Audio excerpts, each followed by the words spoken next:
교정장치 관리를 잘 못해서 철사가 변형이 오면 교정 철사를 따라서 치아들이 이동을 해줘야 되는데 철사가 변형되면 그 공간이 잘 닫히기가 어려운 거예요. 여기서 중요한 부분이 뭐냐면 환자는 다 잘했어요. 그리고 교정장치 파손도 없어. 그리고 관리도 잘했어. 근데도 발치 공간이 안 닫히는 분들이 있어요. 이거는 그 교정치료를 진행하는 의사가 뭔가를 놓치고 있다는 거죠. 안녕하세요. 웃는치과 의사 오 원장입니다. 여러분, 교정치료를 하는 분들 중에 어쩔 수 없이 발치를 동반한 교정치료를 하는 분들이 있습니다. 근데 이렇게 발치를 하고 교정치료를 하는데 이 공간이 교정치료를 통해서 다 닫혀야 되는데 이게 잘 안 닫히는 경우들이 있어요. 그래서 환자분들이 선생님, 저 치료 언제 끝나요? 이 공간 언제 닫히죠? 이런 질문을 하시는 분들이 있습니다. 그래서 오늘은 이 발치 공간이 잘 안 닫히는 이유, 그리고 이 발치 공간들이 잘 닫혀지게끔 할 수 있도록 교정 환자들은 어떻게 교정장치를 관리해야 되는지에 대해서도 오늘 이야기를 나눠보도록 하겠습니다.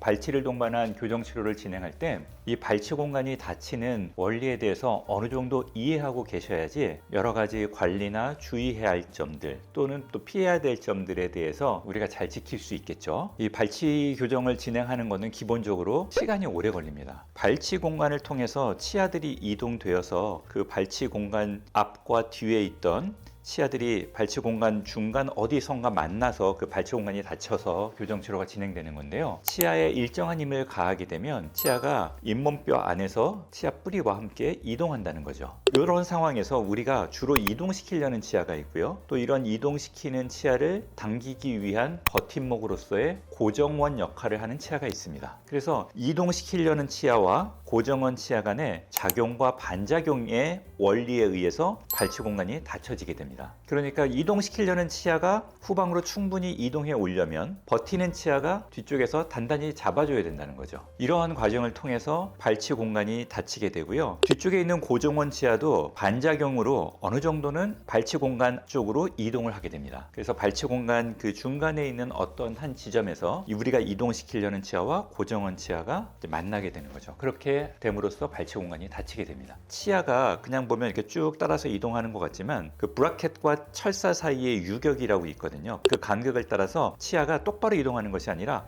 기울어졌다가 또 펴지고 기울어졌다 펴지고 기울어졌다 펴지는 과정을 통해서 치아들이 이동하게 됩니다. 그래서 이런 과정 중에서 치아에 붙어 있는 브라켓과 철사 사이에 마찰이 치아를 이동시키는데 굉장히 중요한 변수가 되는 거예요. 그래서 마찰이 너무 강하면 이 치아가 이동할 때 브라켓과 철사가 이렇게 걸리게 됨으로써 잘 이동이 안 되거든요. 따라서 우리가 교정하시는 환자분들께서는 평상시에 너무 끈적끈적한 음식이나 딱딱한 음식을 먹으면서 교정장치가 변형되거나 혹은 브라켓이 떨어지거나 철사가 끊어지는 등 여러 가지 교정장치에 파손이 오게 되면 발치 공간이 우리가 기대했던 것만큼 빠르게 닫히기는 어렵습니다. 이런 이유로 인해서 교정치료를 받으시는 분들도 본인의 교정장치에 대해서 아주 소중하게 생각하고 주의 깊은 관리를 하실 필요가 있는 거죠.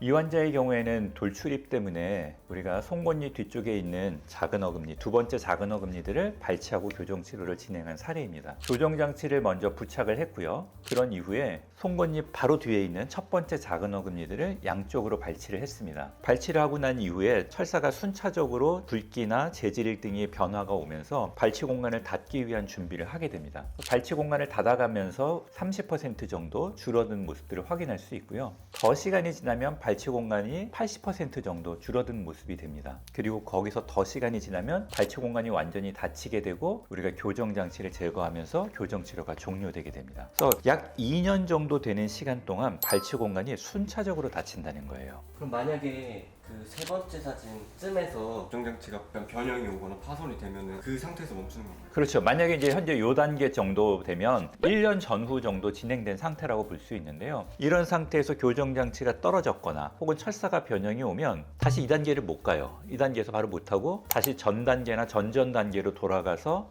다시 요 단계에 도달할 수 있도록 치아 배열들을 맞춰놔야 되는 거예요. 교정장치가 떨어지거나 혹은 철사가 변형돼서 다시 치아 배열이 틀어지는 경우들이 있거든요. 쉽게 얘기해서 기차가 철로에서 이탈한 거예요. 그러면 이탈한 상태에서 다시 갈 수는 없잖아요. 그러니까 다시 원래의 철로로 기차를 복귀시키는 과정. 치아도 마찬가지죠. 좋은 위치로 다시 치아들을 이동시켜야 돼요. 그래서 이 이동시키는 그 과정 동안에 또 한 몇 개월의 시간이 소요가 되는 거죠. 그렇게 좋은 위치로 다시 이동되고 나야지 다시 발치 공간을 닫는 작업들을 진행할 수 있습니다.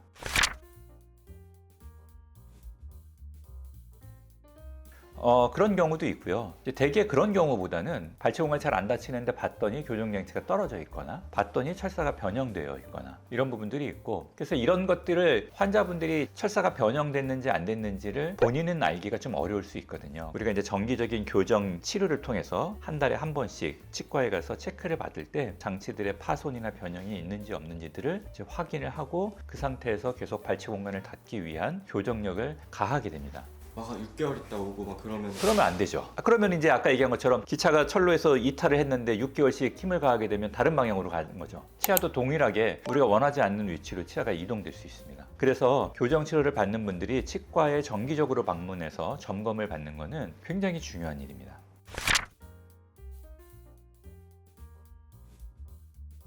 발치 공간이 잘 닫히려면 교정장치가 안 떨어져야 돼요. 교정장치 관리를 잘 못해서 딱딱하고 질긴 음식 먹어서 교정장치가 떨어지면 발치 공간을 닫기가 어렵죠. 게다가 또 딱딱한 음식을 먹으면서 철사가 변형이 오면 그 철사가 유지된 상태를 따라서 기찻길을 따라서 기차가 움직이듯이 교정 철사를 따라서 치아들이 이동을 해줘야 되는데 철사가 변형되면 그 공간이 잘 닫히기가 어려운 거예요. 그런 관리들이 필요한 거죠. 여기서 중요한 부분이 뭐냐면 환자는 다 잘했어요. 그리고 교정장치 파손도 없어. 그리고 관리도 잘했어. 근데도 발치 공간이 안 닫히는 분들이 있어요. 이거는 그 교정치료를 진행하는 의사가 뭔가를 놓치고 있다는 거죠. 교합이 너무 강해서 안 닫히는 경우도 있고, 치료 계획이 잘못 수립된 경우일 수도 있고, 또는 수립한 치료 계획을 실행할 수 있는 능력이 없는 경우일 수도 있죠. 그렇기 때문에 교정치료를 받기 전에 이 치과에서 정말 많은 경험과 나랑 비슷한 사례들을 많이 치료하고 성공적으로 마무리했는지를 확인해 보는 과정들이 반드시 필요합니다. 다른 데서 잘못해서 온 경우도 있나요? 그런 경우들이 많죠. 오히려 다른 치과에서 발치 교정을 했는데 그게 잘 안 다치고 상태가 안 좋아서 오는 경우들이 더 많아요. 그럴 때는 아까 말씀하신 것처럼 기존에 진행했던 거의 전 단계부터 진행이 되는 건가요? 다른 치과에서 온 환자들이요? 다른 치과에서 온 환자들은 새로 시작하는 거죠. 교정장치를 다 떼고. 이 발치를 동반한 교정치료는 사실은 꽤 난이도가 있는 교정치료입니다. 발치 공간을 통해서 치아가 경사돼서 만나는 게 아니라 치아가 평행하게 잘 이동해서 좋은 교합을 맞추는 거는 사실은 그렇게 쉽지 않은 일이죠. 그러다 보니까 저한테 상담 오시는 분들 중에 재교정 상담을 오시는 분들이 꽤 많은데요. 현재 교정장치를 부착하고 계신 분들도 있는 거예요. 그래서 그분들이 발치를 동반한 교정치료를 했는데 지금 현재 하고 있는 치과에서 기간이 4년, 5년씩 됐는데도 발치 공간이 다 닫히지 않아서 이걸 해결하고 싶다고 저를 찾아오시는 분들이 있죠. 그러면 제가 보면 이게 잘 안 닫히는 건 여러 가지 이유가 있기 때문에 환자에 대한 어떤 교육, 그리고 장치 관리에 대한 부분 다시 한번 또 안내를 드리는 것뿐만 아니라 이 치료에 대해서 새롭게 문제가 뭐고 또 이 문제들을 해결하기 위한 계획을 수립하게 됩니다. 그래서 기존에 있던 장치들을 대개의 경우는 다 제거하고 새로 교정 장치를 붙여서 새롭게 교정 치료를 진행하는 경우들이 꽤 있습니다. 그렇게 되면 환자 입장에서는 교정 치료를 2번 받게 되는 거잖아요. 그러면 시간도 그렇고 비용도 그렇고 곱절로 발생되는 거기 때문에 꽤 큰 부담이 될 수 있습니다. 그래서 교정 치료를 하고 계신 분들 중에 발치를 해야 될 수도 있겠다는 생각을 하고 계신 분들도 있을 수 있어요. 그런 분들일수록 치과 선정에 조금 더 신중하게 생각하시는 게 좋겠습니다. 치과 선정에 관련돼서는 제가 예전에 만들어 놓은 영상이 있으니까 그걸 한번 참조해 보시면 좋겠습니다. 발치를 하시는 분들 중에 저한테 많이 질문하는 것 중에 하나가, 선생님 이거 발치하면 발치 공간 보여서 이거 보기 싫으면 어쩌죠? 이런 생각 하시는 분들이 있는데요. 이렇게 발치 공간 보이신다고 너무 걱정하지 않으셔도 되는 게, 일단은 교정 장치를 바깥쪽에 부착한 경우에는 발치 공간이 그렇게 잘 눈에 띄지 않습니다. 발치 공간이 잘 눈에 띄지 않도록 하기 위해서 발치 공간 주변의 치아에 인공치아를 붙여서 발치 공간을 가리면서 교정 치료하는 방법도 있으니까 너무 걱정하실 필요 없겠습니다. 시청해 주셔서 감사합니다.